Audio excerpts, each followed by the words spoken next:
Guys, कैसे हैं आप सब लोग। आई होप आप सब लोग बढ़िया होंगे। जैसे कि आपको पता है, मेरा नाम सोनिया, मैं साउथ कोरिया में रहती हूँ। मैं ईवा वुमेन्स यूनिवर्सिटी की स्टूडेंट हूँ और मैं कोई भी स्कॉलरशिप पे कोरिया नहीं आई। मैं अपने सारे खर्चे खुद ही मैनेज कर रही हूँ। अगर आप कोरिया आना चाहते हैं बिना किसी स्कॉलरशिप के, क्योंकि स्कॉलरशिप मिलना मुश्किल रहता है, तो मुझे ज़रूर सब्सक्राइब कीजिएगा। बट अगर आप कोरिया के बारे में और जानना चाहते हैं कोई भी इन्फॉर्मेशन, तो भी मुझे सब्सक्राइब कर लीजिएगा। मैंने बहुत सारी वीडियोस अपलोड किए हैं स्कॉलरशिप के रिलेटेड, अलग अलग यूनिवर्सिटी के रिलेटेड और कोरिया के बारे में। तो पहले बता दूं, ये वीडियो रहने वाली है कोरिया की 5 ऐसी चीज़ें जो कि मुझे बिल्कुल भी पसंद नहीं है, उसका दूसरा पार्ट। पहला पार्ट मैंने काफ़ी टाइम पहले डाला था, आप वो जाके भी देख सकते हैं। तो मैं पहले बता दूं, रील और रियलिटी में बहुत ही अंतर होता है। तो मैं कोरिया में रह के जो चीज़ें मैंने खुद एक्सपीरियंस की हैं, तो मैं इसीलिए बोल रही हूँ। बाकी अगर आप इंडिया में बैठ के मुझे जज करने वाले हैं तो करते रहिएगा, इसमें मेरा कुछ नहीं है। मैं जस्ट आपको एक रियलिटी बताने की कोशिश कर रही हूँ इस वीडियो के थ्रू। तो वीडियो को देर ना करते हुए शुरू करते हैं। सबसे पहली चीज़, जैसे कि हमको पता है कि इंटरनेशनल लेवल पे हम इंडियंस को कितना ज़्यादा ट्रोल किया जाता है हाइजीन को लेके। कहे जाते हैं यहाँ इनका खाना वैसा है वैसा है, या ऐसा कुछ भी हमारे साथ किया जाता है। बट यहाँ मैं बताती हूँ कोरिया का हाइजीन। कोरिया के लोग बाथरूम जाने के बाद हाथ नहीं धोते। ये बात मुझे बिल्कुल भी अच्छी नहीं लगी हैज़ एन इंडियन। मुझे नहीं पता बाकी का, बट मुझे तो हैबिट है बाथरूम जाने के बाद हाथ धोने की। I know most of the Indians हाथ धोते हैं, चाहे हमें कितना भी कुछ कह लो, बट हम हाथ धोते हैं इस मामले में।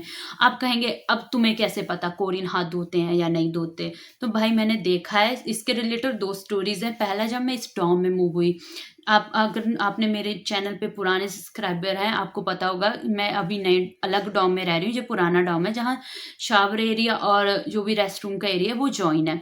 तो मैं एक दिन हाथ धो रही थी रेस्ट रूम में, तो एक लड़की बाहर आई और ऐसे ही बिना हाथ धोए चली गई। मैं टोटली शॉक्ड हो गई कि ये बिना हाथ धोए कैसे जा सकती है। और वो कोरियन थी, क्योंकि वो कोरियन में बात वगैरह कर रही थी। वो मुझे पता है क्योंकि मैं उससे पहले एक बार बात हुई थी तो उसने बताया था कोरियन थी। तो मैं शॉक्ड हो गई कि इसने हाथ क्यों नहीं धोए। तो मुझे लगा कि शायद भूल गई होगी या कोई भी वजह हो सकती है। तो मैंने अपनी रूममेट से पूछा जो कि चाइनीज थी, तो उसने बताया हाँ, मोस्ट ऑफ द कोरियन हाथ नहीं धोते हैं बाथरूम के बाद, बट कुछ धोते हैं, सब भी ऐसे नहीं होते। और इसके बाद जब मैं एक बार अपने वर्क प्लेस पे गई, वहाँ वॉशरूम यूज़ किया मैंने, वहाँ देखा ना कोई हैंड वॉश है और ना कोई टिश्यू है। हाँ, कोरिया के काफ़ी सारे पब्लिक एरिया में, मैं काफ़ी सारे नहीं, कुछ एरिया में या रेस्ट रूम्स में आपको ऐसा मिल जाएगा कि जहाँ या तो हैंड सैनिटाइज मतलब वो नहीं होगा, हैंड वॉश नहीं होगा, या टिश्यूज़ वगैरह नहीं रहते हैं। क्योंकि ये लोग बाथरूम यूज़ करने के बाद, सॉरी मैं बाथरूम बोल रही हूँ, rest room toilet area use करने के बाद हाथ नहीं धोते। एक्चुअली मैं कंफ्यूज हो जाती हूँ थोड़ा सा। तो अगर मैंने पहले ये गड़बड़ कर दी हो बाथरूम वाली, तो थोड़ा सा माफ़ करना इस बारे में। तो ये हाथ नहीं धोते। आप कहेंगे कि तुम्हें कैसे पता, लाइक इसका क्या प्रूफ है। तो इसके बारे में आप गूगल पे सर्च कर सकते हैं। मैं यहाँ कोई लिंक वगैरह मतलब पोस्ट कर दूंगी, सर्च वगैरह की इमेज, जिससे आपको पता चल जाएगा कि कितने % कोरियन बाथरूम जाने के बाद हाथ नहीं धोते। जो कि कितनी अजीब सी, लाइक यार तुमने हाथ नहीं धोए बाथरूम, तुम भले वहां कुछ भी कर रहे हो, बट तुम्हें हाथ तो धोने चाहिए। जैसे कि हमको पता है कितने बैक्टीरियस जर्म्स रहते हैं, बट अब क्या कर सकते हैं। दूसरी चीज, प्राइस सेम नहीं होता। हाँ, कोरिया की बहुत सारी हर जगह पे क्या होता है, किसी भी चीज का प्राइस सेम नहीं रहता। कहीं कम रहता है, कहीं ज्यादा रहता है। जैसे हमें इंडिया में पता है कि 5 किलो आलू का प्राइस 50 है, मान लो प्याज का प्राइस इतना है। अब हर जगह वही होगा, 10-20 का फर्क बड़ी मुश्किल से होगा।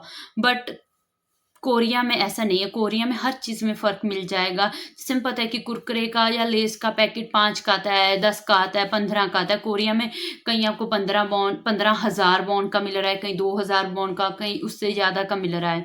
तो कोरिया की ये चीज़ मुझे अच्छी नहीं लगती, कहीं भी मतलब प्राइस सेम नहीं रहता। और तीसरी चीज़ है, कोरियन पीपल आपको जज करते हैं ना कि आपकी लुक्स की वजह से, बल्कि आपके कपड़ों की वजह से। लाइक ऐसा नहीं कि आपने छोटे कपड़े पहने हैं या बड़े पहने हैं, ब्रांड पहना है कि नहीं, किस ब्रांड के पहने हैं, इस वजह से। ये बात मुझे भी नहीं पता थी। एक्चुअली मेरी यूनिवर्सिटी ने एक प्रोग्राम लॉन्च किया था फॉरेनर स्टूडेंट के लिए, वॉलंटियर वर्क, जिसमें इंग्लिश लॉन्च था। उसमें हमें जाके वॉलंटियर वर्क करना था। कोरियन जो स्टूडेंट है उनसे बातें करनी थी ताकि उनकी जो इंग्लिश है वो इम्प्रूव हो जाए। तो हम वहाँ गए, तो मैं वहाँ जाती थी, तो हम लोगों ने बातें की एक दूसरे से। तो मुझे पता चला कि कोरियन लोग एक दूसरे को जज करें। सभी कोरियन ऐसे नहीं होते, बट कुछ लोग जज करते हैं कि आपने कौन से ब्रांड के कपड़े पहने हैं। जो कि उसी कोरियन लड़की ने बताया था, जो कि मेरे पास मोस्टली आती थी वॉलंटियर वर्क के टाइम पे। तो उसने बताया कि कोरिया में ना आपको जज किया जाता है कि आपने कौन से ब्रांड के कपड़े पहने हैं। मोस्टली अगर आपके पास अच्छे ब्रांड के कपड़े पहने, जहाँ आपकी कॉलेज डिग्री मतलब किसी बड़ी यूनिवर्सिटी से, जैसे कि आप पता है सोल यूनिवर्सिटी, जॉन से, तो आपको एक अच्छा स्टूडेंट या मतलब ऐसे समझा जाता है। तो ये बात मुझे अच्छी नहीं लगी कि कपड़ों से तो आपको बिल्कुल ही नहीं जज करनी चाहिए। जैसे हमारे इंडिया में, जैसे मैंने ये मान लो 300 का लिया है इंडिया में, तो अगर मैं अपनी किसी फ्रेंड को बताऊँ, किसी को बताऊँ, हम पूछेंगे इतना सस्ता, इतना बढ़िया कपड़ा कहाँ से लिया, हमें भी बताओ, हमें भी चाहिए। मोस्टली हम यही करते हैं, बट कोरियन ऐसा नहीं करते। अगर आपने किसी और यूट्यूबर की वीडियो में देखा होगा जो कि स्टूडेंट हैं या मतलब ये चीज़ एक्सपीरियंस की, तो आप इस बात से ज़रूर एग्री करेंगे। और चौथी चीज़ है यहाँ एप्स, लाइक आप सबको पता है कि कोरिया मतलब टूरिज्म के लिए कितना पॉपुलर है। इन लोगों की इकोनॉमी ही टूरिज्म के कारण चलती है। तो हाँ, जहाँ पे बहुत सारी ऐप्स हैं जो कि सिर्फ कोरियन में है, वो बिल्कुल भी इंग्लिश में नहीं है। जैसे हर country, most of the country में क्या होता है, वो एक ऐप होती है जो कि इंग्लिश में भी होती है और उनकी लैंग्वेज में भी होती है, ताकि जो फॉरेनर्स हैं उनको चलाने में आसानी हो। बट कोरिया में ऐसा है, यहाँ जिस बैंक में मेरा अकाउंट है उस बैंक की पूरी ऐप ही कोरियन में है। अगर आपको कोरियन आती है तो सही है, बट अगर आपको नहीं आती तो आप क्या करेंगे? तो ये चीज़ मुझे इतनी अच्छी नहीं लगती। जैसे हमारी इंडिया में जो भी ऐप्स हैं हमारे इंडिया की, वो इंग्लिश में होती हैं मोस्टली। हमारी लैंग्वेज में भी कर सकते हैं, बट मोस्टली हम इंग्लिश में होती है। तो मुझे ये बात कोरिया की अच्छी नहीं लगी कि अगर आप नए-नए आए हैं कोरिया में और ऐप ही पूरी कोरियन में है, आपको कोरियन नहीं आती तो आप क्या करेंगे? 5वीं और लास्ट बात, कोरिया टेक्नोलॉजी में हमसे बहुत अच्छा है, चलो मान लेते हैं। बट एक चीज़ जो कोरिया के पास नहीं है, इंडिया के पास है। गूगल पे या कह लो फ़ोन पे, जो भी हमारा चलता है। जैसे कि हम इंडिया में कहीं भी चले जाएँ, ऑटो वाला हो, चाहे फिर कोई भी स्ट्रीट पे हम गली में कहीं भी खाना खा रहे हो, सब्ज़ी लेनी हो, कोई भी कपड़े की शॉप हो, कहीं भी इंडिया में, इवन तो उसकी भिखारी के पास भी इंडिया में गूगल पे मिल जाएगा, आप उसे स्कैन करके पैसे दे सकते हैं। बट कोरिया में ऐसा नहीं होता। कोरिया में आप कैशलेस नहीं घूम सकते, आपको पैसे की ज़रूरत पड़ेगी ही पड़ेगी, लाइक कैश लेके निकलना ही पड़ेगा। कोरिया में होता है, इनका भी होता है, जैसे हमारा गूगल पे, काकाओ पे और भी पे होते हैं, बट इंडिया के लेवल का नहीं है कि हर एक के पास क्यूआर कोड होगा, आप स्कैन करके 2 मिनट में ट्रांसफ़र कर दिए, नहीं। कोरिया में या तो ये इनका पे होता है, बट मैंने क्यूआर कोड कहीं भी नहीं देखा, सबका एक नाम वगैरह होता है, या फिर अकाउंट ट्रांसफ़र होता है। एक्चुअली मेरे साथ क्या हुआ था, मैं सब्ज़ी लेने चली गई, हमारी यूनिवर्सिटी का जो सबवे है उसी के पास एक शॉप है, तो मुझे लगा कि या तो मैं कार्ड से पे करूँ, क्योंकि यहाँ कार्ड बहुत चलता है। तो उसने बोला कि मेरे पास कार्ड वाली मशीन नहीं है। तो मैंने कहा कि मेरे पास कैश नहीं है, तो अब मैं क्या करूँ? तो उसने बोला कि बैंक ट्रांसफ़र कर दे। तो उसमें आपको क्या करना पड़ता है कि अब बता दूँ, ऐप पूरी कोरियन में है। तो मैंने बड़ी ही मुश्किल से किया, पहले बैंक चूज़ किया, अकाउंट डाला, पैसे डाले उसमें, ये बहुत ही मुश्किल रहता है। मतलब ऐसा नहीं कि जैसे हमारे स्कैन किया, पैसे डाले और हो गया, नहीं, आपको 2 बार तो अकाउंट चेक करना पड़ता है, सही डाला है कि नहीं।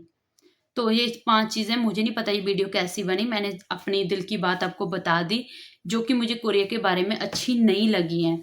तो अगर किसी को ये बात हर्ट कर रही है कि आप मेरे प्यारे कोरिया को ऐसा क्यों बोल रही हो, तो भाई इसमें मेरी कोई गलती नहीं है, मैंने जो एक्सपीरियंस किया वो बता रही हूँ। कल को अगर आप अभी कोरिया नहीं आए, आप कोरिया आओगे, आप भी सेम चीज़ एक्सपीरियंस करोगे। तो मिलती हूँ अगली वीडियो में। इस वीडियो के लिए इतना ही। चैनल को सब्सक्राइब कर लीजिए, वीडियो को लाइक कर लीजिए, अगर अच्छी लगी कमेंट करके बताइएगा कि कौन सी बात के साथ आप एग्री करते हैं और कौन सी के साथ नहीं करते हैं।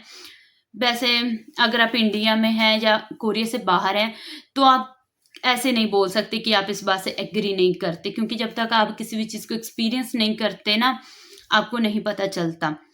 और बाकी कमेंट करके बताना वीडियो कैसी लगी और अगली वीडियो का टॉपिक क्या हो, ताकि मुझे आइडिया लग सके और मैं जल्दी से जल्दी और वीडियो अपलोड करने की कोशिश करूँगी। मेरे चैनल को सब्सक्राइब कर लेना। एक बार फिर से कहती हूँ, सिर्फ वीडियो देख के मत जाया करिए, क्योंकि बहुत सारे लोग सिर्फ वीडियो देखते हैं, सब्सक्राइब लाइक कमेंट कुछ नहीं करते। यार कुछ तो कर दो, पैसे नहीं लगते, फ्री है ये बिल्कुल।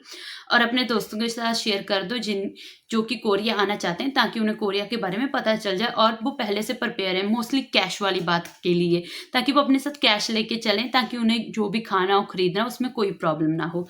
Bye bye.